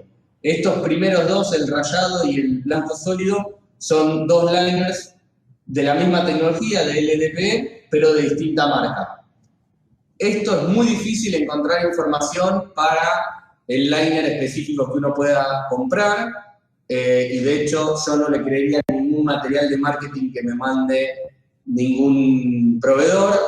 Esto básicamente para mí lo que dice es que si uno se está tomando esto en serio, está bueno agarrar y comprar distintos tipos de tapas, y cada vez que hacemos una tirada al principio y vamos separando algunas botellitas cerradas con distintos liners para poder en 2 meses, 3 meses, 1 mes ir viendo la evolución, y vamos a ver si hay liners que nos den mejor rendimiento. Digo, guardar varias botellitas de cada uno para que no sea que descartemos un liner que anda mejor porque justo una botella en verdad estaba mal envasada y entonces estamos culpando al liner, ¿no? Acá básicamente lo que vemos en el gráfico de la izquierda es que a medida que va pasando el tiempo, lo del tiempo de almacenamiento va subiendo, sube muy rápido al principio y después tienden todos a estabilizarse y a saturar, digamos, porque en algún punto se satura lo que puede absorber el material. Ahí Mauro está preguntando botellas PET plástico. Es recomendable, mirá, las botellas PET plástico tienen el mismo problema de lo que hablábamos antes de los fermentadores, o sea, tenés un nivel de ingreso de oxígeno. Ahora no la estoy descartando. ¿Para qué sirve? Como growlers, como para el punto de venta, para el bar, si quiere llenar en plástico y mandarlo, pero eso es para consumo inmediato, 2 días, 3 días. Ahora, si estamos hablando de estabilidad, y no sirve como para estabilidad, para un producto estable en góndola, el plástico no sirve. No, todos los materiales de plástico son permeables. Va a dejar que se vaya lentamente, o sea, que se equilibren las presiones de gases.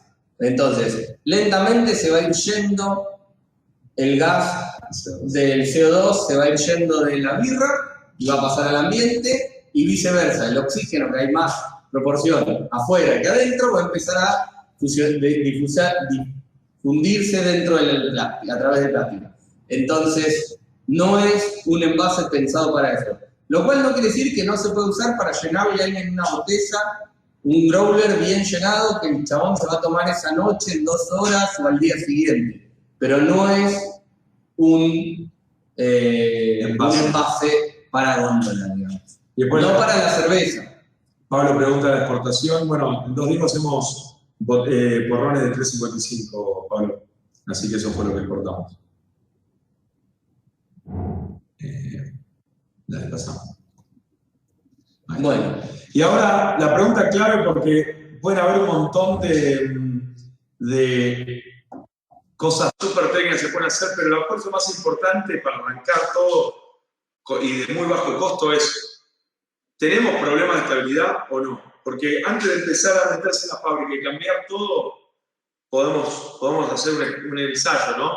Que ni siquiera tiene que ver con el control microbiológico ni el oxímetro, ¿no? O sea, ni un control de DO, porque eso ya empiezan a ser un poco más ensayos para garantizar a más largo plazo, para hacer un control, para entender cómo funcionan nuestros procesos y todo eso. Pero el más simple de todos es un ensayo de envejecimiento acelerado. Básicamente, cada día 40 grados centígrados equivale más o menos a un mes de góndola a 20 grados centígrados. Es decir, que es más o menos, nos permite hacer una predicción del shelf life que va a tener. No significa que va a tener el mismo gusto, ¿no? Un día de 40 que al mes a 20, pero sí que va a ser un buen indicador de ese envejecimiento. Entonces, ¿cómo se arma esto? Algo muy simple, hacemos una cámara de envejecimiento. Bueno, si alguien tiene un horno autoclave o algo de eso, fácil, lo seteás y lo pones, pero si no, una heladera, una conservadora, un STC y un caloventor y listo. O sea, ahí tenés armada una cámara, le seteás 40 grados, metés una caja de producto, vas sacando todos los días, vas sacando 4, 6, no sé, la cantidad de muestras que queremos saber y las vas poniendo de vuelta en la cámara de frío o en la heladera. Sacás así, haces eso por 6 días, 7, 8, 9 días, los días que quieras, y después cuando tenés todos fríos, los pones, haces un panel más, un panel de cata y comparás. Puedes hacer pruebas triangulares, puedes hacer pruebas a nivel de identificación de sabores, ¿cómo se llama? Organoléptico, o sea, de todos los perfiles, cargas sensoriales de perfil organoléptico, y podés ir viendo cómo iría evolucionando y hasta más o menos dónde podría llegar tu cerveza en góndola. Nosotros, antes de mandar para Uruguay, nos daba el envejecimiento acelerado 6 meses. Y nosotros en 6 meses ya empezaban a tener signos de oxidación que ya no queríamos que estén en góndola, ¿no? O sea, a nivel en laboratorio. Mandamos con eso y ahora incluso en la realidad estamos teniendo los 6 meses mejor performance de lo que estaba ese envejecimiento acelerado, pero bueno, ya sí se empieza a notar cada vez más la oxidación. Otra vez ahí de ¿no se escucha lo que decimos entonces, Leo?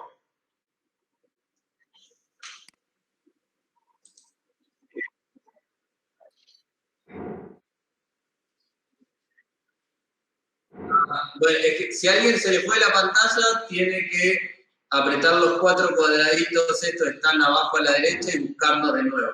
Bien. Perdón, chicos, se escucha, pero es alguien que está con otro sistema, se está viendo una conexión, no sé de qué es, la verdad. Disculpen.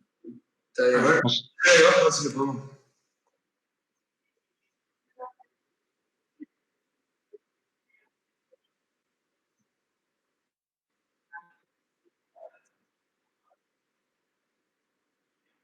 Listo, ya el otro no debería estar más, ahí lo sacamos. Si nos eligen a nosotros, están. Ahí está, bien. Entonces, básicamente eso, arranquen haciendo pruebas de envejecimiento acelerado, prueben sus cervezas, vean si tienen problemas microbianos, se van a dar cuenta, se van a poner ácidos, vean si tienen problemas, o sea, vean las pruebas y además pueden medir pH, pueden medir densidad, pueden medir si eso fue variando. Hagan, ¿cómo se llama? Y vayan haciendo una cata para ver cómo fue evolucionando cada una de sus cervezas. Tampoco ni siquiera hacerlo con una. Nosotros hacemos envejecimiento acelerado con todos los baches que van saliendo. O no, tal vez no todos, pero una gran cantidad de los baches que van saliendo. Para ver cómo van. Es un indicador bastante simple y bastante rápido, de muy bajo costo, de si estamos haciendo los procesos bien, ¿no? Y bueno, después si uno se quiere meter en cosas más sofisticadas, comprar un oxímetro, no sé, un Anton Par, uno del, ¿cómo se llama el amarillo? Beverly, pero sale mucho más caro. Nosotros hoy en Dodingos está fuera de nuestro presupuesto. Cuando lo necesitamos, le hemos pedido a Anton Par que venga a hacernos mediciones, o lo pueden hacer con, no sé, con otra gente como la gente de Birra en Lata, o hay otras opciones, también otros cerveceros que fueron comprando oxímetros, y de control microbiológico, lo mismo, mandar a hacer hisopado de los tanques, mandar de placas, de los lotes. También eso uno va aumentando y bajando la cantidad que va haciendo todos esos ensayos a medida que va encontrando, ¿no?, problemas, ¿no? Si uno de golpe está haciendo las cosas bien y puso un protocolo y logra y hace que no aparezca, no tener colonias en 5 lotes seguidos que medimos, después de golpe lo haces una vez por mes. No es que lo tenés que hacer en todo, ¿no? Así que, nada, eso es un poquito el tema de los ensayos más simplificados, pero más rápido, lo primero y principal que queremos hacer, no tenemos que salir todos a gastar $10.000, $15.000, $16.000 en un oxímetro, ni nada por el estilo, sino empecemos con hacer un ensayo de envejecimiento acelerado, veamos qué impacto tiene en nuestro producto terminado y a partir de ahí vamos creciendo, vamos entendiendo un poquito si estamos haciendo bien los procesos o si tenemos que empezar a prestarle atención a ciertas cosas y empezar, sí, bueno, ahora necesito conseguir un oxímetro porque me estoy dando cuenta de que se oxidan y quiero ver si yo ya la cargo con alto nivel de oxígeno en la botella, o en la lata, o si es el proceso enlatado, o si es un material que me está dando mal. Y bueno, ahí empezamos a hacer el diagrama de pescado, ¿viste?, para ver cuáles pueden ser todas las causas y empezar a atacarlas y a medirlas y a ver cuáles pueden ser las causantes, ¿no? Pero lo primero y principal es saber dónde estamos parados. A ver, en este sentido es importante mandar a hacer, si no tenemos la capacidad interna, ensayos microbiológicos de muestras de cervezas terminadas y de cerveza en distintos estadios, en distintos tanques y eso. Lo ideal es validar nuestros procesos. Una manera cómoda es hacerlo con hisopados, por luminiscencia. El tema con eso es, para mí, en Argentina, no es viable desde un punto de vista económico hacerlo cada vez que limpiamos un tanque. Y la verdad que hacer controles microbiológicos que son más accesibles, que implican una incubación, a mí me parece que son útiles de la siguiente forma. Al principio, que implementamos un procedimiento para validar el procedimiento. Y después, periódicamente, para ver que se estemos cumpliendo ese procedimiento. Ahora, hacerlo en cada lote de cerveza, en mi opinión, no aporta nada, porque cuando tengo el resultado ya es muy tarde para actuar. Entonces, para mí, el enfoque es, lo hago, valido mis procesos y lo hago como control periódicamente para ver que mis procesos siguen siendo efectivos. Y si detecto un problema, empiezo a mirar para un cambio que hice. De hecho, cada vez que uno introduce un tanque nuevo y lo que sea, que es de otra marca, no es igual, hay que hacerle la misma puesta a punto, si se quiere, con los controles microbiológicos. Pero para mí, digamos, hacerlo en cada lote no es necesario. Digamos, no es que esté mal, no es necesario. Después, con respecto a la pregunta de Clara de luminómetros que se consigan acá para hacer hisopado, no. La verdad te la debo, desconozco el mercado de ese tema acá. Y después había otra pregunta de Santi de Wesley. ¿Saben de proveedores de liner con compuestos antioxidantes? Afuera, sí, acá la verdad que... ¿Pero compuestos antioxidantes? No, sí, la verdad que... no, por eso, pará. Esto, digo, vale la pena una aclaración. Los liners tenés con barrera de oxígeno o con absorción de oxígeno. No tienen compuestos antioxidantes, por eso. Porque bueno, pero la barrera de oxígeno no te la vas a gente. Bueno, por eso. Si hay, bueno, no conozco y no vi nunca acá. Pablo, el Milwaukee ese, sí, no mide lo que sirve.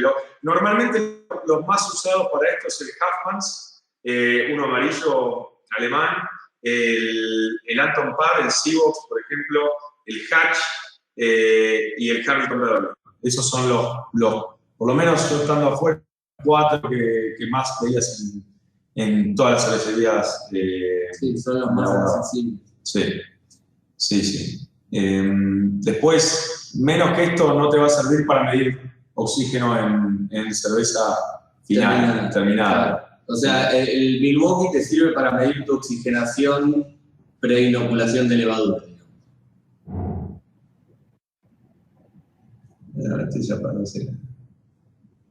¿Qué piensan de la inyección de muy pequeñas cantidades de levadura en la botella para reducir la oxigenación?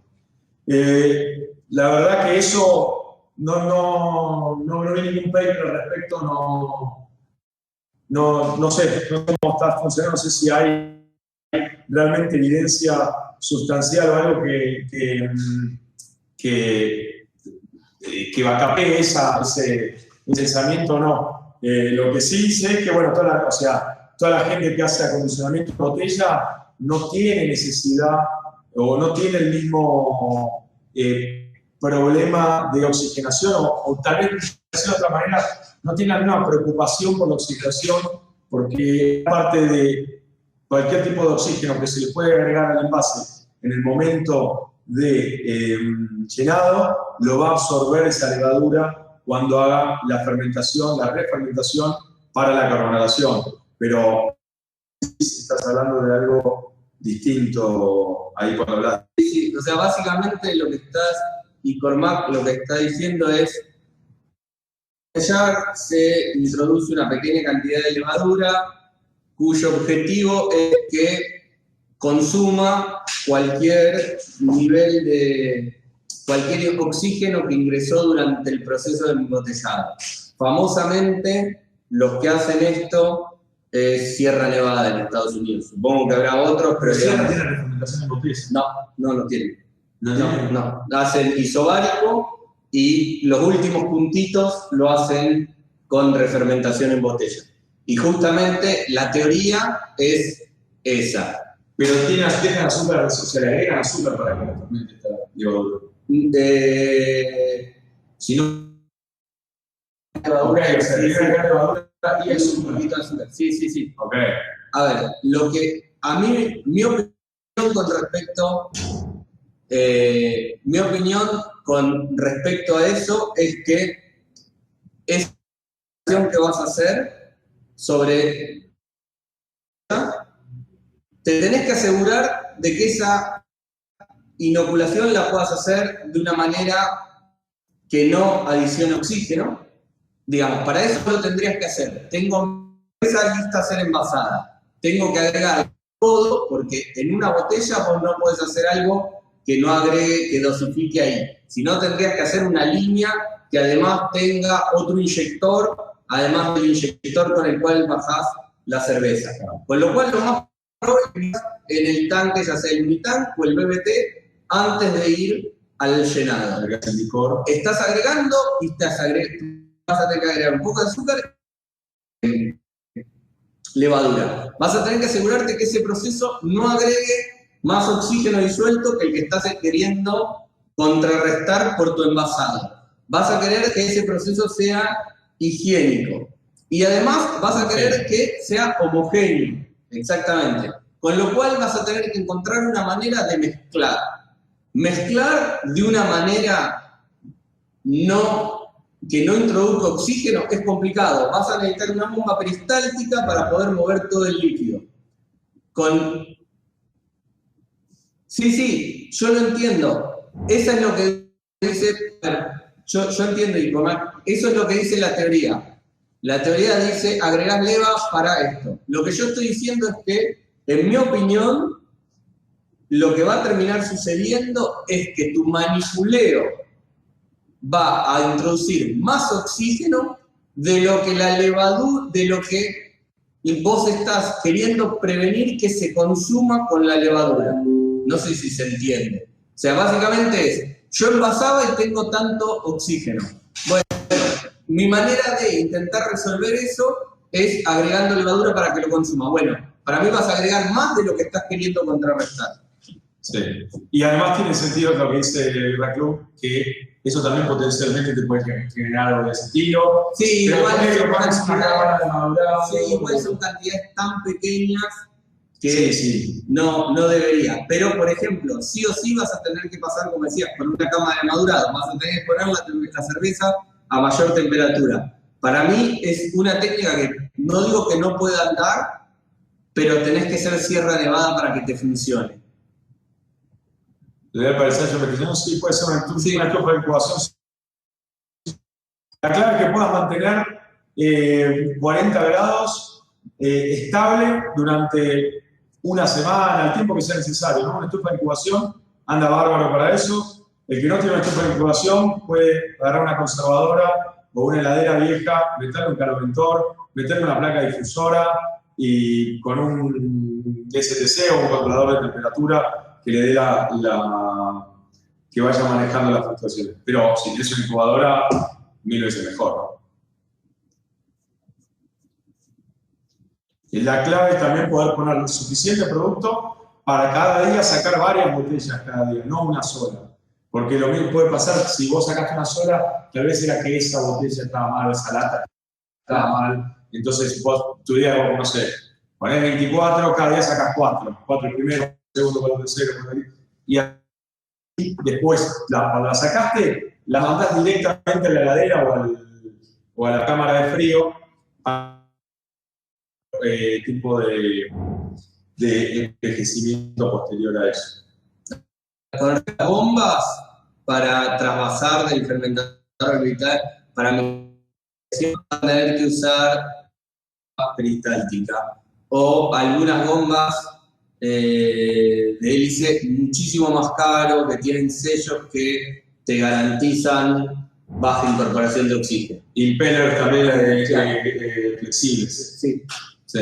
Pero bueno, digamos, tienden a ser más caras, las más accesibles van a ser las peristálticas, o sea, las que también pueden mover sólidos y esas cosas. Pero suelen ser bombas muy caras para mover el volumen que vos tenés que mover en un tiempo razonable.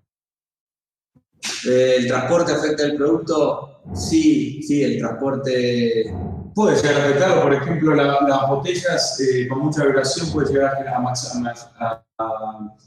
incrementar el tamaño de la pérdida a través del sello corona. Claro. O sea, si vos tenés muchas vibraciones, se puede llegar a afectarlo. A ver, estamos hablando, podría ser un aspecto que de una manera considerable, porque todo se transporta. Con el frío de la cámara de frío se empiezan a mover. Nosotros estamos usando, por ejemplo, cajas de cartón calidad de exportación, son mucho más gruesas, minimizan un poquito también esa vibración, ayudan a absorber. Qué sé yo. No es un punto tan crítico como para que eso sea lo que te hizo así. Si llegaste a hacer que por el transporte estaba mal, ya la cerveza más antes.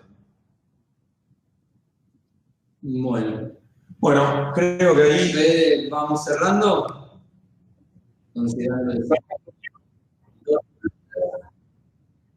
Para el pequeño cierre, nada, dejamos acá, bueno, esta es la URL de nuestro podcast, si no nos siguen en, ¿cómo se llama? Nos siguen en Instagram como @birratecnia, este es @birratecnia@gmail, nos pueden escribir ahí si les quedó alguna consulta, alguna cosa que no respondimos o algo, pueden buscar alguna referencia, síganos y además el podcast, bueno, escúchenlo. Escuchen el podcast. Está en Spotify, está en Apple Podcast, en Google Podcast también, es Birratecnia. Es gratis. Después, es gratis. Y después está mi blog, que es Citología, donde muchas de las cosas que hablamos, de esto no tanto, pero de muchas cosas que hablamos en el copy y todo eso, hay un montón de artículos escritos. Así que es algo más. Bueno, con eso los dejamos. Nos vemos.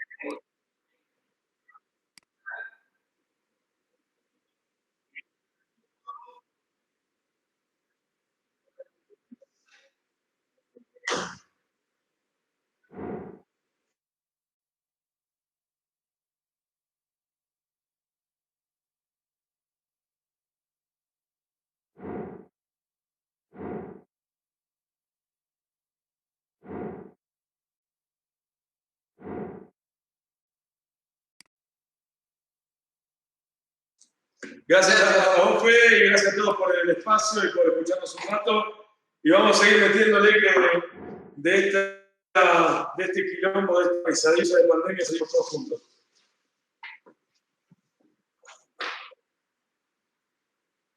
Abrazo. Chao, chao.